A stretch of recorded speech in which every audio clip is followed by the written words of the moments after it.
friends, and welcome to Conversations with Consequences. We are the ladies of the Catholic Association, bringing you witty and charming in-depth conversation on the topics that matter to you with the leading thinkers and movers of our time.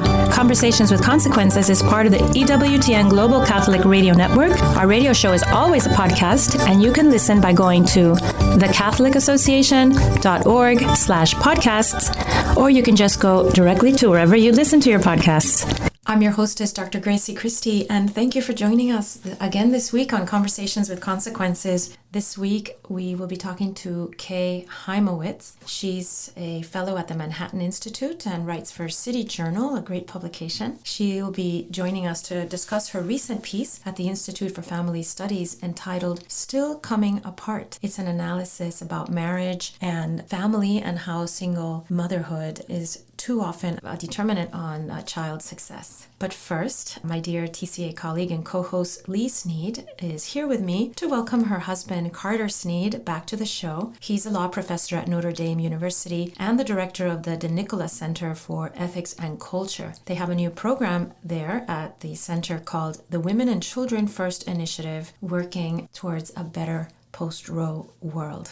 Welcome to the show, Carter. Great to be with you. Thanks for having me on. Carter, you're a law professor at the University of Notre Dame, and Notre Dame is the iconic Catholic university of the United States, I would say, even though we have a university called the Catholic University. Yeah, but there's something about Notre Dame that inspires the American imagination in so many levels. Not a time for us to get into it here. But you're a big part of the reason that Notre Dame is in my opinion, sticking with these very important Catholic principles that, in a way, the whole country relies on. Well, I appreciate you saying that, and we definitely think of ourselves in that way at Notre Dame. And I'm fortunate to be a faculty member and the director of the De Nicola Center for Ethics and Culture. The university is, of course, institutionally and formally committed to building a culture of life. We have a big display of that at the university, from the president all the way down to our students. The Right to Life Club is the largest student club on campus.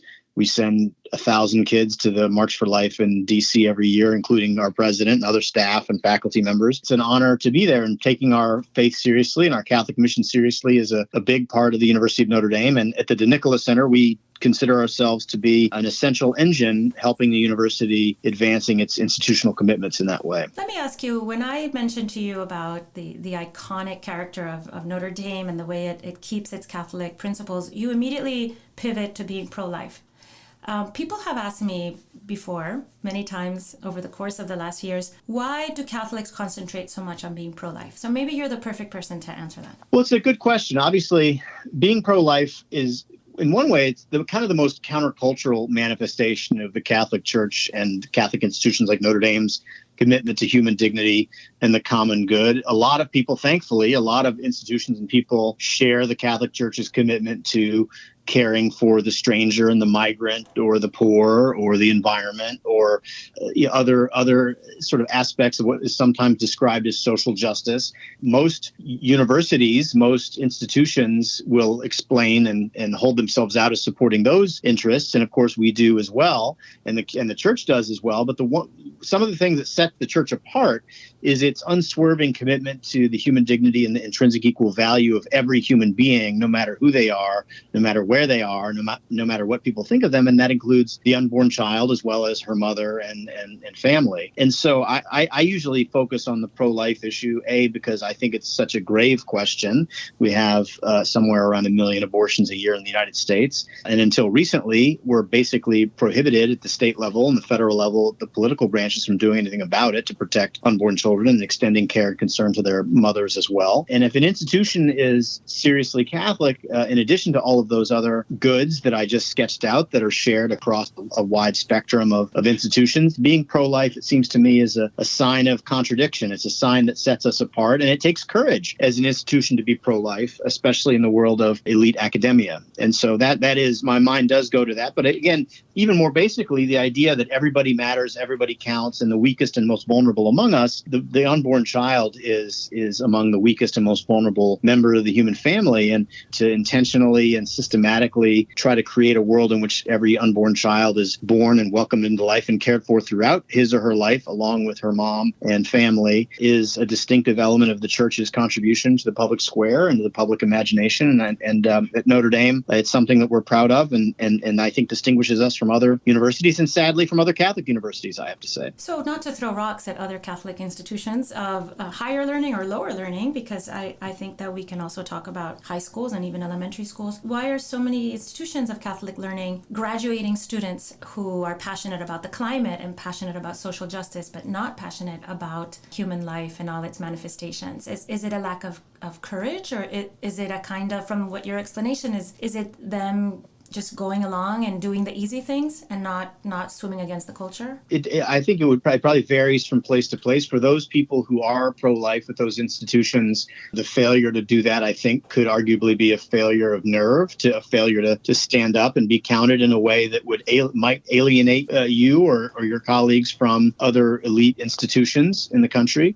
I mean, one of the things about being Catholic in America is we've always been tempted to suppress what's distinctive about ourselves. We've always been tempted to hide under a bushel basket the things that make us different so that we can get into that country club or get into that elite university or get that job at that fancy private equity firm or what have you. But we have to resist that temptation. And it seems to me that another problem with Catholic institutions is those that don't attend carefully to hiring. You have to hire people, and they don't have to be Catholic necessarily, but you have to hire people who are passionate about the institution and its mission. And if you don't do that, and if you leave that unattended, you end up with a faculty or a staff or even a leadership of a university that it's not about courage. They actually just don't agree. They are not themselves pro-life. They don't see it as an issue of basic justice alongside those other important questions.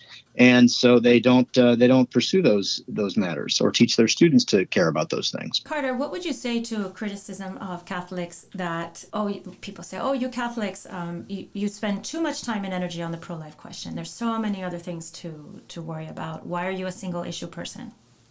Well, I don't think I'm a single issue person. I don't think Catholics are single issue people. I think that because it is in the mind of elite culture to be provocative or problematic to be pro-life, that's what they focus on. But the Catholic Church does not simply focus on the question of abortion, although it is deeply important because no other issue that I'm aware of involves the intentional killing by law of an entire segment of the human family on an industrial scale. I mean, that to me is something that gets your attention. And of course, it's not, I mean, I don't think we need to compare it to other issues, but it is a pressing and extraordinary issue. If we do credit the proposition, which we should, because it's a matter of basic science and essential, moral reasoning, that the unborn child is one of us and deserves the basic protection of the law and moral concern.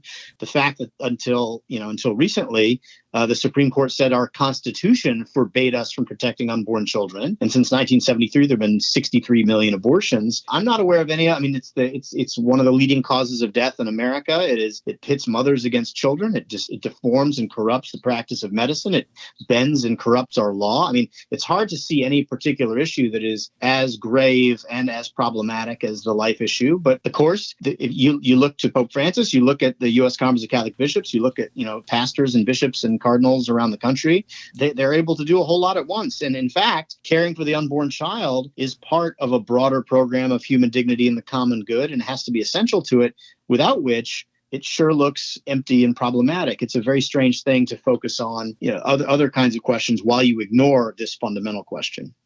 That's a wonderful answer, Carter. It should be broadcast across the country because there is a lot of confusion on that score, I think, about Catholics and the way we feel so passionately about being pro-life, along with other of our co-religionists in the other Christian sects. And Leigh, you and I are both moms, and You have teenagers like me and young adults. You have a young adult, don't you? One of your children is a young adult? 17, yeah. So almost a young adult, yes. Almost a young adult. I find that raising them to be pro-life is protective of them in so many ways. What about you? Absolutely. And I love that, he and his friends look forward to either child traveling to DC for the March for Life, for attending our local March for Life every year, or, one or the other or both, that they all agree on it, that when we just adopted our fourth child, that was really celebrated, that his friends were, everyone was like losing their minds. They were so excited and fighting to be the first to see the new baby, and that babies are just, without a doubt, good news among he and his friends. And and there is a certain innocence about all of them because of that, and they all at this young age, even with their, crazy TV shows and pop music and, normal teenage stuff, they really value marriage and family in a way that I think really comes from growing up in a culture of life. Well, I think we're raising the salt of the earth in a sense, right? When you see the greater culture and the way that the beautiful things of life, family and tradition and God, are sort of being swept aside in this mad cultural rush to, I don't know where we're heading. I always think we've reached the limit and then we go a little further. But you are doing your part very much, Carter, at the DeNicola Center. We really want you to talk to us about the Women and Children First initiative, because why don't you tell us about it? Or I could read a short description from the website and then you can elaborate. Why Sure. don't we do that? This initiative is our signal contribution to the ongoing effort to care for women, children, born and unborn, and families in need through research, teaching, service, public engagement, and witness across a variety of disciplines and contexts, including such complex issues as healthcare, housing, education, employment, poverty, racial justice, criminal justice reform, adoption and foster care, religious liberty, and international human rights. That's a very long statement that encompasses so many different things. I like it very much because it puts all our talk about being a welcoming place for mothers who are expecting babies and families. It puts it in the broad context in which it belongs. Well, thank you. Yeah, that's exactly what we mean to do. So we anticipated and hoped and prayed that in the Dobbs case, that Roe v. Wade and Planned Parenthood versus Casey would be overturned, and that the question of how to care rightly for mothers and babies and families could be returned to the political branches so that we could deliberate and pass laws and enact policies, and in our own private spheres, do everything we can to create a welcoming world that supports and cares for moms and babies and families throughout their entire lives. And so we thought that it was important that Notre Dame be a leader in this space, as the DeNicola Center being the leader at Notre Dame on questions of culture of life matters. We took it upon ourselves to dream big and to think carefully about what exactly is a post-Roe landscape going to look like? How can we help to shape it? And as a university, how can we influence the environment so that moms and babies and families get the care that they need? And as you said, we view it as a broadly systemic and comprehensive question. It involves a wide variety of things. It doesn't just involve protecting unborn children in the law. Of course, it involves that, but it goes way beyond that. It involves creating systems of care and concern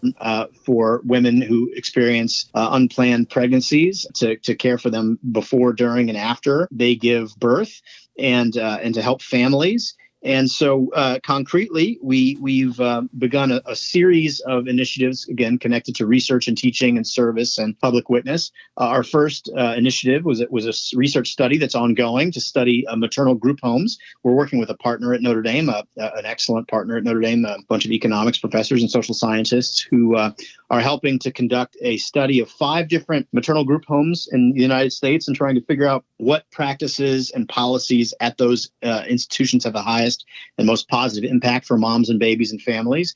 And we're gonna continue to support that study, and then we're going to publicize its results and disseminate its results to other maternal group homes so that they can learn from that and benefit from that. We assembled a group of physicians, pro-life physicians, to come together to talk about what it means to be a pro-life physician, both in terms of how do you negotiate life, and something that you're well aware of as a pro-life physician, of course, to how to negotiate that world, and also to think about caring for moms, babies, and families, especially in underserved communities and communities of color.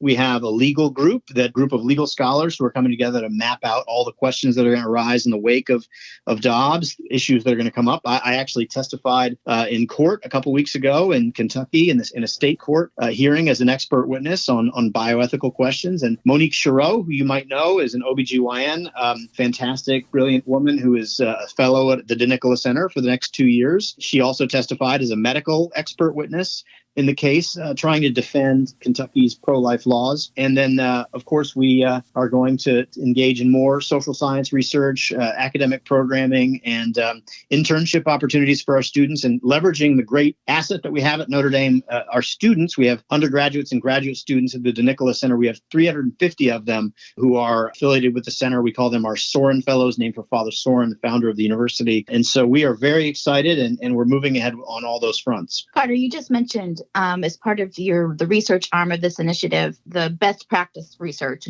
from the maternal homes. And you said that you would share that, disseminate that to maternal homes so that they could, if they choose to, include those changes or improvements to better serve these women and children. What some of the other research you're doing, is it done primarily by Notre Dame scholars? Are you also getting scholars from other institutions like you listed, and who the audience for that research? Who's going to read that research? Yeah, it's a great question. So the Maternal Group Home Project is our internal social scientists at Notre Dame in our economics department, and a part of a wonderful organization at Notre Dame called the Laboratory for Economic Opportunities, run by Bill Evans, who is one of our board members, faculty fellows, and Jim Sullivan. And Heather Reynolds is the director of that center. She used to run Catholic Charities in Fort Worth, Texas, and she's an amazing person. So it's an internal group that's conducting that study, but we're certainly not limited to that. We have a broad network, both nationally and internationally, scholars who are social scientists who can do original research, who can evaluate literature. We have our legal scholars are both from Notre Dame and outside of Notre Dame. We have a faculty member from Harvard University. We have private practitioners who used to work in government in this consulting group. And so it is both inside at Notre Dame, but as well as following our network of scholars and friends around the world. Reading through the longish statement that mentions so many different ways that your Women and Children First initiative hopes to delve into. You mentioned healthcare, housing, education, employment, poverty. It seems to me I've been doing a lot of thinking since Dobbs about how abortion changed the cultural landscape of the United States, of the West, basically, since 1973, since the 70s. And it seems to me that our culture, the United States, has become a country that's very hostile to children in general. Like it's hard to have children, even if you're a married couple. You need 2 incomes. Now, with inflation, that's worse. You need 2 incomes. How many children can you possibly have when both mom and dad are working? Who's taking care of the children when mom's at work? That's poverty, or even middle classness. You don't have to even be poor to be caught in that snare. The incredibly high cost of higher education. Everyone wants to have children and send them to college. Nobody wants to say, well, I'm going to have all these children, but I'll never be able to send them to college. They'll just have to get by on some other way. So what about this whole big culture we've built since abortion? When abortion made children optional, completely optional, we built a world after that. So how do we get that world back to a world of openness to children? Yeah, it's a great question, and I think it goes well beyond abortion. I mean, the Catholic Church has a deep wisdom on this question, and people make fun of the church for being opposed to contraception. They think that that's backwards. The idea of fracturing and severing the relationship between sex and family and marriage is, I think, has been corrosive of the notion that children and family and marriage are all deeply and intrinsically linked, and that. And you even hear that. I mean, and so it has echoes in the abortion context when people talk about the notion of unplanned pregnancies and the idea that when you've severed in your imagination the relation between sex and pregnancy and babies, the idea of becoming pregnant when you have sexual intercourse is something like a natural disaster. It's just shocking. Happen has no connection to your own to choices that you've made on your own. But I'll tell you what. Something that really jumped out at me when I was testifying in Kentucky, the ACLU, which was arguing, I think, really a surprisingly implausible proposition that the Kentucky Constitution of 1891 has guarantees a right to abortion. That was their argument. And they put on these... Did you say 1891? Yeah, the Kentucky Constitution of 1891, according to the ACLU, must have an unwritten right to abortion in it. Now, that just to say that is a ridiculous proposition. But nevertheless, the Well, I'll not comment further on that. But the point is that they put on an expert witness, and they thought that this expert witness was really a valuable witness in advancing the cause of abortion rights. And his entire testimony, he's an economist from Texas A&M, his entire testimony could be reduced to the proposition that having children ruins your life. Having a child is the worst thing that you can do for your educational attainment. It's the worst thing you can do for your earning potential. It's the worst thing you can do for your happiness. And therefore, abortion is a way of avoiding the catastrophic consequence of having a child. And it's even worse, according to his testimony, if you are poor or a person of color. Having a child, if you're poor, or having a child if you're a person of color, is catastrophic for your well-being and flourishing. It blew me away. I was sitting there and I say, you're saying that children are a disaster. Children are a catastrophic event, and they're unapologetic in that argument. And that I think they make that argument, seeing the landscape that you've described, the landscape that's hostile to children, and how do we create? And you see the birth rate dropping in the United States, and you see political polarization along the lines of people who have children versus people who don't have children, and how they vote completely different ways. Mm-hmm. And it's staggering to think about. And we have a lot of work to do. We have a lot of work to do to think about how to create a world in which children are welcomed and loved and a blessing. And as Leigh said, when a baby shows up, everybody's excited and happy about it. I mean, there's actually a movie called Knocked Up, which is a kind of a vulgar movie, but it's funny and it's deep in a lot of ways. It's about an unplanned pregnancy, and there's this amazing scene juxtaposing two different reactions. One with the male the father is talking to his dad, who's kind of like a pothead, a schlubby dad, who's saying, listen, life doesn't care about your plans. A baby is a blessing. It's always a welcome thing. And it juxtaposes that with the wealthy woman who's pregnant talking to her mother saying, just get rid of it like your sister did. She got rid of it and then had a real baby. Had a real baby. And it's a startling contrast. And I mean, and so it's the most pro-life thing, Judd Apatow made the film, he and I don't understand him to be a particularly outspoken pro-lifer, but you can't watch that scene and come away thinking that the right answer is to kill the unborn baby. Well, and you mentioned the dropping birth rate. There's a demographic winter facing all of us in the West, right? I mean, you can't sustain an economy where there are more retirees and people in nursing homes and ICUs than there are workers. And that light bulb doesn't appear to be going off in people's heads, where they say, we've created this world where abortion is your best option because children are disasters, and they take away all your fun and all your personal liberty. And now what do we do? Because now how do we convince people that children were a blessing after all, and that we've taken these blessings away from ourselves? What do you think, Leigh? Do you think that the coming demographic winter will have people rethinking that attitude? I think it might. I think when I see, I have to say I've always been really impressed with the Notre Dame Right to Life students. Mm-hmm. You and I just talked about our young adults and our families. Carter talked about, their involvement with the DeNicola Center and the Soren Fellows.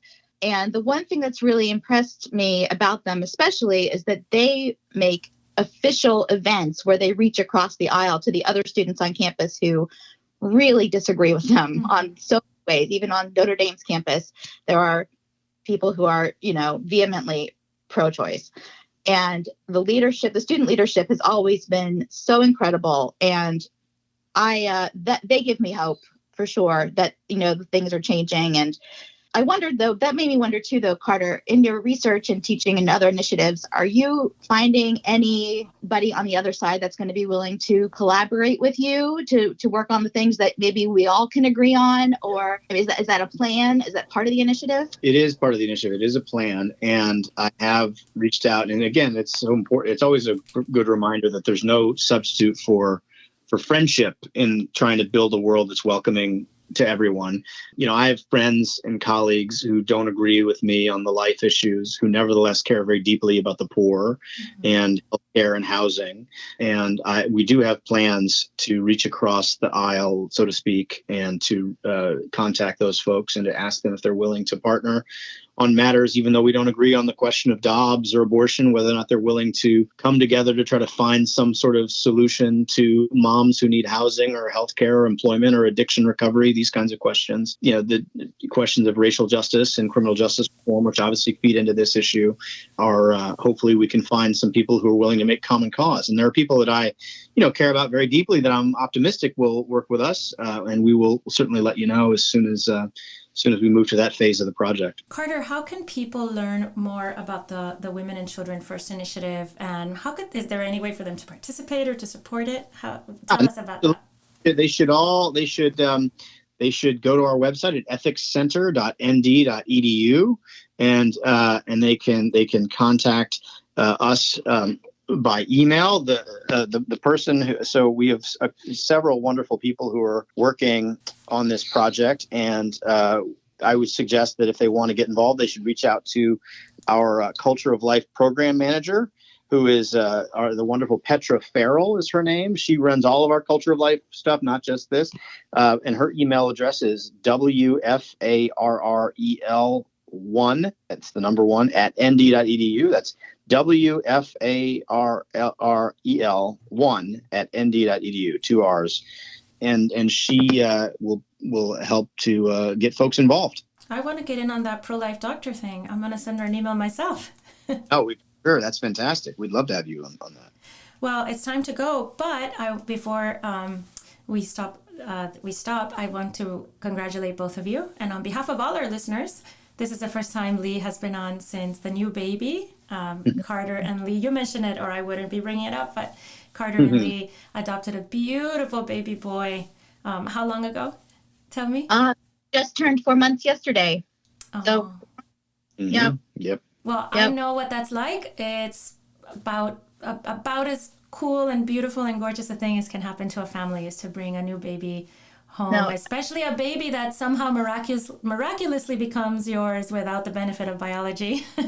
Absolutely. No, his brothers are over the moon. The whole house is just full of sunshine and love, and everyone they just all love having a baby in the house. They dote on him, and he's the most, I can't imagine a baby more loved than him. It's true. Well, may God bless all of you abundantly, and also your work, Carter, at the Women and Children's First Initiative. Thank you so much. Gracie.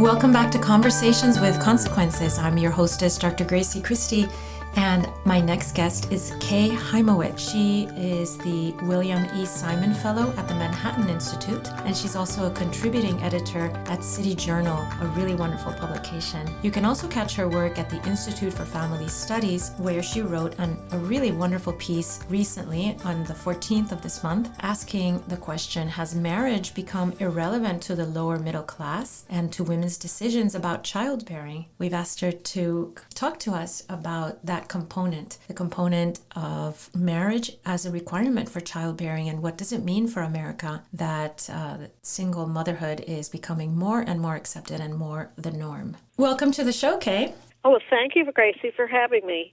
Kay, I've been following your work for many years on City Journal, where you're an editor. I find your work very wonderful because you bring numbers and reason and logic to many dark spots in the way that we understand culture in America. That is a lovely way of putting it, and I'm going to use it in the future. Oh, good.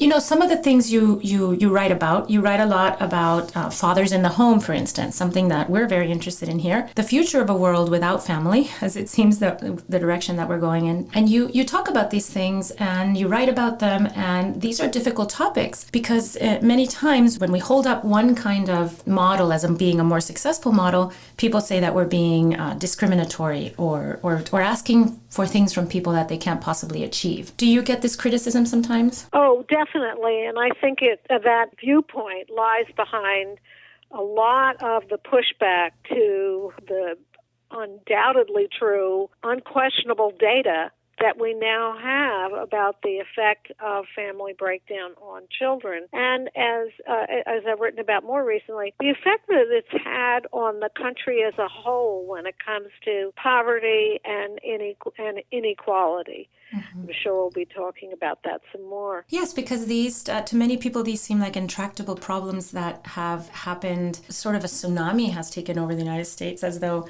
it's an act of God, no, or some disaster. Yeah, I think people see it somewhat that way. There are also many people in the sociology business in particular who are ambivalent about the family. Remember, the academy and sociology in particular has been very influenced by feminism that said, well, marriage, it can be so patriarchal, and it holds women back from their careers, and men won't do their share of the housework and the child care. And that leaks into any discussion we have about this data on the family, because nobody wants to privilege, to use a familiar word on the left, to privilege the family, the nuclear family, the two-parent family. For that reason, they're worried that women will be submissive to men. There's also the problem of poverty and race related to this. So the group that shows the biggest decline in marriage are Black, and people are very uneasy about talking about that marriage breakdown in the Black community, because it seems like it's criticizing them. It's become something of a norm, the single mother family among Blacks. I should mention that about 72% of Black children are born to single mothers. There are very few Black children growing up with the expectation that they should or will marry before they have children. So it's become what some sociologists call deinstitutionalized. Marriage no longer serves the purpose in their minds of that it used to, of being the arena in which we raise the next generation. Well, and in this piece that you wrote for the Institute for Family Studies, which is fabulous, it was published July 14th, and it's on their website. You drill down on some of the statistics, very troubling statistics, about the correlation between unmarried motherhood and children being raised in homes without their fathers, and class immobility, and the way that being born in that situation pretty much freezes you in place, and the wonderful part about America that we want to depend on, that where people can be upwardly mobile with hard work and effort, seems to be out of reach for the people that most need it. Right. I do believe that the family inequality is at the root of, or integral to the overall inequality, economic inequality. It's not just because you don't have two earners in the house. It's also because the children themselves don't seem to do as well as the kids who are raised in two-parent families, regardless of the household income. Mm-hmm. So what that means is that children who are growing up in single-mother homes are disadvantaged doubly. They're probably going to have less money, household income. They're also going to have less of whatever it is, and nobody is quite clear on what it is, that the two-parent family provides for kids. It's probably just dual attachment to mothers and fathers, which seem to enrich their lives. It's also, of course, the help that mothers get from fathers, or in the father's own attachment to children. I mean, one of the other themes that I've taken out of this data that I've been studying for decades now is that men too are deeply discouraged and disadvantaged by our new norms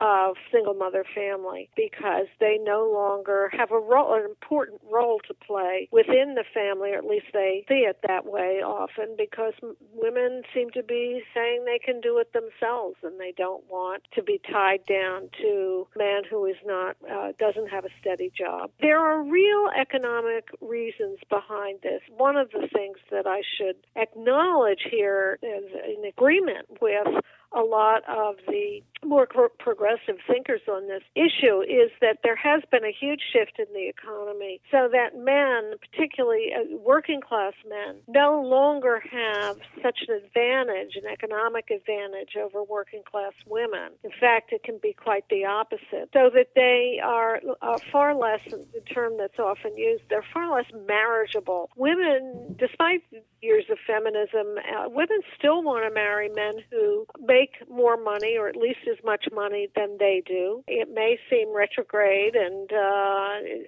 unjust to some people, but there's plenty of data to suggest that that norm has not shifted, and I would bet won't shift. But in the current economy, it's very difficult for men, working class men, lesser skilled men, to find the kind of work that would sustain a family in a way where women would satisfy a lot of prospective wives. But Kay, you talk about this in the article, and it makes a lot of sense to me. And yes, I can understand why a man who makes less than one as a woman wouldn't be a good marriage prospect. It wouldn't seem like that from a material sense. But can women really afford to not marry and to bring up children on their own? I mean, it seems like a huge economic disadvantage, and from 1,000 directions to be raising a child by oneself, or 2 children or 3, without the financial input of a father, but without also the support of someone who can take a hand, when mom is sick and maybe can't work for a few months. It depends what you mean by can't afford. The fact is they are managing. Enough women out there are choosing to have their children outside marriage and are choosing not to marry completely. I mean, we have a higher proportion of unmarried young adults than we've ever had in our history. So somehow women are managing. Many of them are managing with the help of government benefits, especially the poorer women who are frequently high school dropouts, or at least only have a high school degree. They, are getting food stamps and if they need it, and all kinds of housing support. Mm-hmm. There is a huge infrastructure of benefits that are helping to support the single mother family. Do you think that's incentivizing single motherhood? It's enabling it is the term that I would prefer to use. Mm-hmm. There, a lot of women would have so much more trouble just doing the basics for their kids. It's still very difficult, as you're pointing out. But I suppose between their jobs, the money they make from their jobs, the help maybe of extended family, although that's not clearly working out so well for a lot of women, and supposedly help from the father, non-residential father, which also doesn't work out very well. They seem to be trying to do it this way.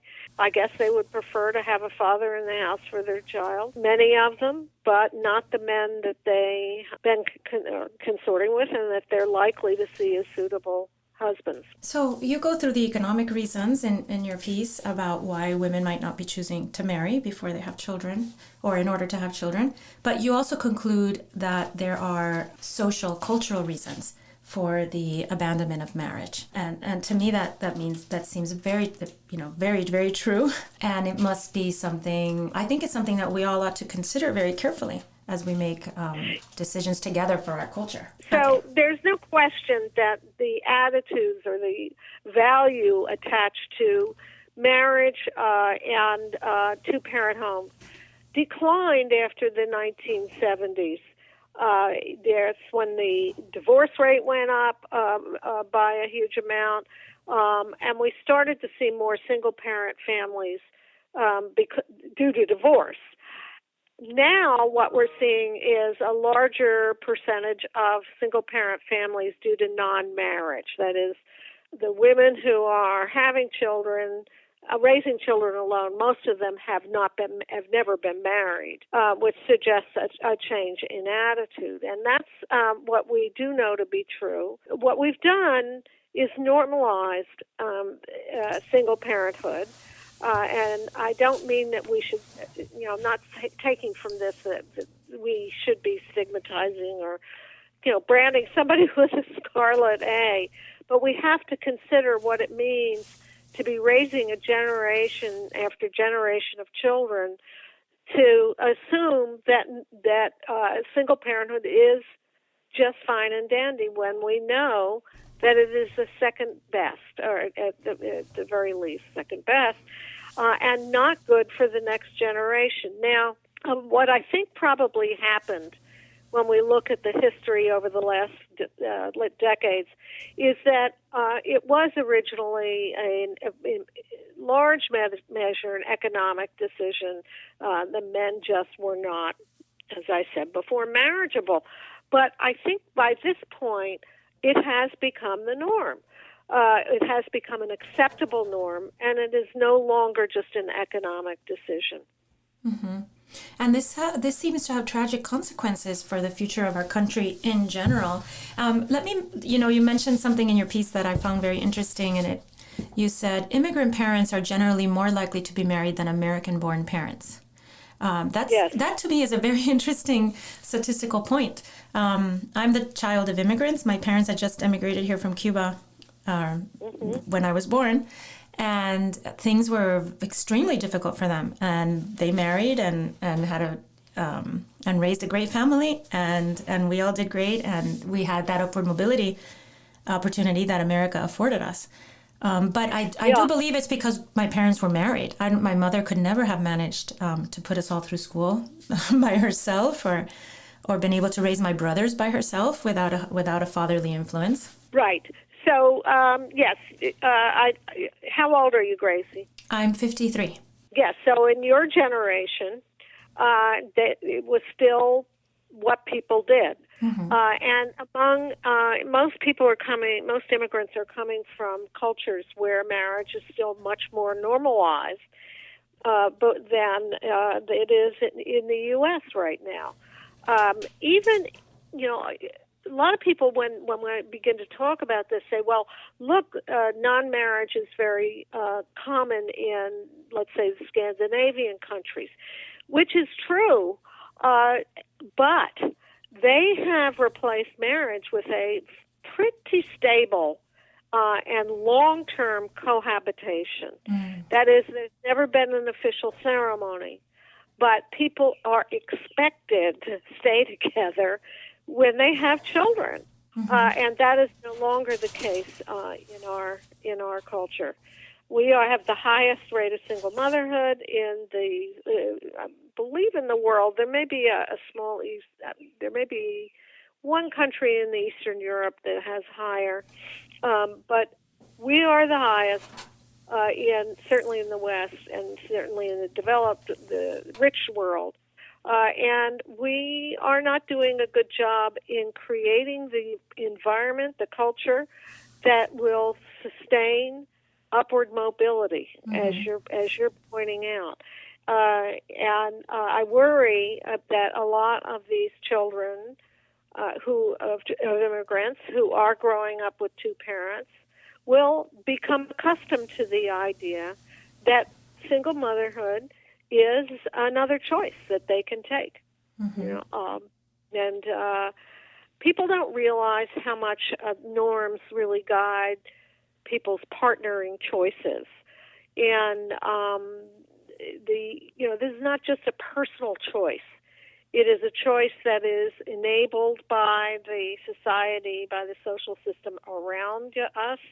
And I think more and more, not just for economic reasons, but for social reasons, we are saying we will support as an equal the single-parent family. Well, Kay, unfortunately, we're out of time, but I really love the way that you approach this with logic and reason and dispassion. And thank you so much for joining us, and thank you for your work. Where can our readers, besides that at the Institute for Family Studies, which is at ifstudies.org, where our listeners can read your piece called Still Coming Apart, where else can our listeners access your work? They can also find my work at city-journal.org. That's the website where I post most of my articles. with the occasional article at Family Institute for Family Studies.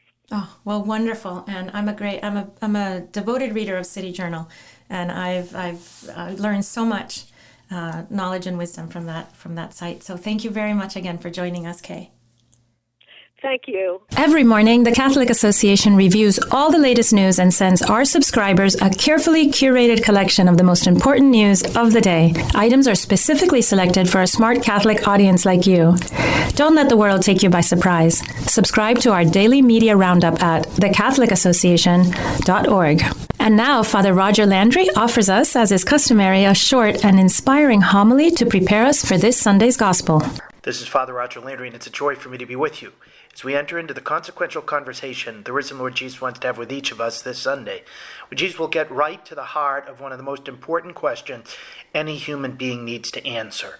What am I living for? What am I working for? Many people live for money rather than for God. In the Gospel this Sunday, Jesus describes how we can easily make making money an idol, what the book of Ecclesiastes in this Sunday's first reading will call a vanity of vanities, or in other words, an ultimate waste of time. Jesus made his point by means of the image of a rich farmer who just continued to build larger silos to store his crops, totally unaware that his life was soon going to be over and that none of it would matter. With increased urbanization, few of us are farmers. Therefore, few of us would seek to build larger barns for produce. But many of us worry, and some are even obsessed about increasing the size of a retirement account, pensions, bank statements, homes, even libraries. Probably the most fitting equivalent of our grain bins would be the explosion of storage units everywhere. When we no longer need anything for our day-to-day life, we just hoard it. We put it in a closet until we have no more room, then we move it to the cellar or the attic, and when those prove inadequate, we just get big storage lockers. What we should be doing when we no longer need something for regular use is to give it away to someone who does. But even when we're not using something, we still hold on to it. We still think we need it. Our possessions come to own us rather than the other way around. Jesus gives this parable about the farmer building larger grain bins, unaware that he would soon die, in response to someone in the crowds asking him, "Teacher, tell my brother to share the inheritance with me." Over the course of my priesthood, I've been shocked at how many times I've been asked to get involved in familial situations like the one Jesus was requested to resolve. The man obviously thought that his brother was wronging him and wanted Jesus, the just one, to intervene. I don't hesitate to add that this man's brother probably was wronging him. But underneath this appeal for justice, Jesus saw two things at play. First, the petitioner at a practical level was thinking that gaining the inheritance was more important than maintaining a good relationship with his brother. How many people today still think and act in these terms, allowing money or other vanities to separate them and keep them apart for years, decades, or even to the grave? Second, Jesus saw that despite what was likely a just request, the motivation underneath it was not justice, but primarily greed disguised as justice. That's why Jesus told not only the petitioner but the whole crowd, "Beware of all kinds of greed, for one's life does not consist in the abundance of possessions." Problem for many of us and for so many of our contemporaries is that we think that life does consist in the abundance of possessions. We idolize the rich and famous. We watch programs and buy magazines about them, devouring whatever we can to get a window into their life. We put in long hours of work to try to secure a little bit of that life. While few of us spend much time setting our hearts on mansions, Bentleys, butlers, and chauffeurs, we do spend our time dreaming about and working for larger homes, new cars, housekeepers, and the like. We may pretend that because we're not rich, we're not greedy. Well, many of us are obsessed about money. Many of us can think about money and material concerns more than we can think about God. We can spend far more time dedicating ourselves to growing our wallets than our souls. But because most people around us are greedily addicted to material things too, we don't notice it. Pope Francis calls this a ferocious idolatry, one that attacks savagely at our core and changes us. Yet how many in our culture worship this false god, working for hours on end at the cost of their health, marriages, family, and sometimes even their life, just to make more moolah. Sometimes people work themselves to death for their own survival or for the good of their families. But many times it's just for vanities, for material possessions we can't take with us as we die. As the saying goes, you never see a U-Haul behind a hearse, because we can't take our possessions with us into the next life. The only thing we can take with us beyond the grave, the only thing that can fit through the eye of the needle that is the gate to heaven, is what we give away, our deeds of love for others. One of the surest signs that many of us in our contemporaries worship money would be the reaction that a pastor would get if he mentioned that the following Sunday Elon Musk or Jeff Bezos or Bill Gates or Carlos Slim would be present at church giving $1 million to everyone who came. Even if there were just going to be a lottery for one person to receive $1 million, the church would be a mob scene. Many would arrive early. Many would relativize everything else they might have on the calendar. They might even spend the week praying for good luck. But many of those who would come for the chance at money don't come with excitement or at all when it's a question about meeting Jesus, hearing his words, receiving his body and blood within us, and progressing on the path to heaven. As Jesus says at the end of this Sunday's gospel, many strive like the foolish farmer in the parable to store up treasure for themselves, but not become rich in what matters to God. They're greedy for earthly possessions, but not hungry for God and his grace. Elsewhere in the gospel, Jesus said in absolute terms that we cannot serve both God and money. We have to make a choice. We're either going to serve God, and that's going to change totally the way we relate to money, or we're going to serve money, and that ferocious idolatry is going to change the way we relate to God. This choice between God and mammon was the one offered to the rich young man, who approached Jesus knowing that something was missing from his life, even though he was keeping all the commandments. He came to ask Jesus what he needed to do to find fulfillment. Jesus told him that if he wanted to be perfected, to have it all, he needed, paradoxically, to sell his goods, give the money to the poor, become rich in heaven, and then come follow him. What he lacked was that he had too much. When faced, however, with the choice between Jesus and his stuff, between God and mammon, the young man chose his stuff and went away from Jesus sad. He couldn't free himself from a life consisting of possessions, a life that, while it can bring certain pleasures, can never bring happiness, because our hearts will always be restless, as St. Augustine famously reminded us, until they rest in God. This Sunday, Jesus will meet all of us like the rich young man and tell us that we need to make the same choice. With love, he will tell us to beware of all types of greed, of idolizing money, of serving mammon. He will encourage us and challenge us, call us and help us to choose not the path of vanity, the waste of our time on earth, but to seek heaven and place our heart and our treasure in what we can take with us when we die, the riches that pertain to God. Elsewhere, Jesus said that we children of the light need to be just as savvy in storing up for ourselves the things of heaven. So many others today are in securing worldly fortunes. Just as a money-hungry man or woman studies, works long hours, perseveres, and sacrifices various things we would like to do in order to get ahead in New York, Boston, Chicago, or LA, so the Christian needs to work just as hard and just as concretely to get ahead in the new and eternal Jerusalem. Just as a business person needs to put away teenage habits, clothes, vocabulary, immaturity, and irresponsibility, and especially vices like dishonesty and laziness, so the Christian, seeking an eternal treasure, must put away whatever will prevent our achieving the goal. We need to make the choices to grow rich in the things of God. One of the most important ways for us to store up a treasure in heaven, to treasure what God treasures, is by giving ourselves and our things away to others in love. The more we concretely serve others, the richer we are. We should all be making the time to grow this portfolio of charity. Sunday Mass is one of God's greatest gifts to help us seek the things that are above. When the priest says, lift up your hearts, and we respond, we've lifted them up to the Lord, that's a message not just for the liturgy, but for life. That's the principal conversion Jesus wants us to have. He wants us to lift up our hearts from the idols we so easily make of material things, praying that we will say with all our choices, we have lifted up our life to the Lord. In the Mass, we receive not just the greatest treasure in the world, Jesus himself, the pearl of great price, worth selling everything we have to obtain, but are helped by him to build not bigger grain bins, but far greater cooperation with all that he's trying to do in and through us, as he seeks to lead us in this world and forever to a treasure that moths can't corrode, rust destroy, or the IRS tax. God bless you all. Thank you, Father Landry. To hear more from Father Landry, check out his website at catholicpreaching.com, and you can also catch his writings at EWTN's own National Catholic Register. A big thank you to all our listeners for joining us. I hope that this show was helpful. I hope that it gave you more peace and more hope and more joy, and you go with our prayers.